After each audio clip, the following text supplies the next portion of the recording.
और सवाल है कि सर कुल मतदान अधिकारी कितने होंगे? सर 25 लाख अधिकारी होंगे जो चुनाव की जिम्मेदारी लेंगे। यहां पर पुडुचेरी, असम और केरलम, ध्यान रखना केरल का नाम अब केरलम रखा जा चुका है। केरलम में जो मतदान होगा वो 9 अप्रैल में होगा। कहने का मतलब एक ही फेज में चुनाव होगा पुडुचेरी, असम और केरलम में। और तमिलनाडु में जो चुनाव होगा वो 23 अप्रैल में होगा। तमिलनाडु में भी केवल एक फेज में ही चुनाव होगा। और जो यहां पर वेस्ट बंगाल है, पश्चिम बंगाल है, पश्चिम बंगाल में 2 चरणों में 2 फेज में चुनाव होगा। और वो 2 फेज कौन कौन से हैं? 23 अप्रैल और 29 अप्रैल। इस तरीके से ये 5 राज्यों के बारे में मैंने बताया।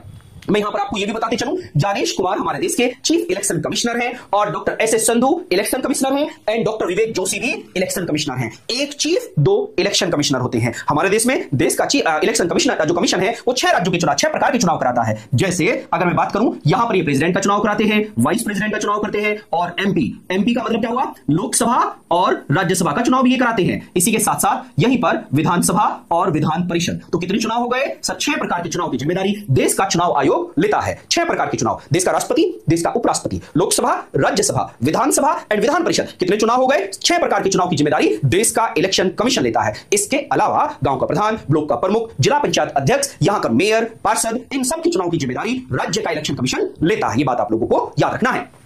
Well done. अब आगे बढ़ते हैं। सर ये बातें तो हमें समझ में आई है, थोड़ी खबर और भी बताइएगा। अब यहां पर मैं आपको बताऊं, end of the term election, यहां पर असम में विधानसभा का चुनाव जो टर्म है वो कब खत्म हो रहा है? 20 मई, केरल में 23 मई और पुडुचेरी में 15 जून और तमिलनाडु में 10 मई और वेस्ट बंगाल में 7 मई को विधानसभा का टर्म खत्म हो रहा है। क्योंकि अमूमन हमारे देश में देखा गया है साधारणतः 5 साल का विधानसभा का कार्यकाल होता है। अब सवाल है विधानसभा का कार्यकाल 5 साल है, क्या अगर इससे पहले भंग हो जाए तो फिर मध्यावधि के चुनाव कराने पड़ते हैं। ये बात आप लोगों को याद रखना है। और आप याद रखना, असम में टोटल सीटें कितनी है? 126 हैं, केरल में 140 सीटें हैं, पुडुचेरी में 30 सीट हैं। हमारे देश के अंदर किसी भी विधानसभा में मैक्सिमम 500 सीट हो सकती हैं और मिनिमम 60 हो सकती हैं। मैं वापस बताते चलूं, मैक्सिमम अगर किसी राज्य में विधानसभा में सीटें कितनी हो सकती हैं? सर 500। और मिनिमम कितनी हो सकती हैं? सर मिनिमम 60 होती हैं। बट सर हमारे देश के अंदर 4 ऐसे राज्य हैं या केंद्र शासित प्रदेश हैं जहां पर 60 से भी कम सीट हैं, परंतु फिर भी वहां विधानसभा है। गोवा, मिजोरम, सिक्किम, पुडुचेरी। गोवा, मिजोरम, सिक्किम, पुडुचेरी। हमारे देश में सबसे कम सीट पुडुचेरी में है। पुडुचेरी में केवल कितनी सीट है? 30 सीट है। ये आप लोगों को याद रखना है। 4 स्टेट के नाम बताए, 3 स्टेट एक यूटी।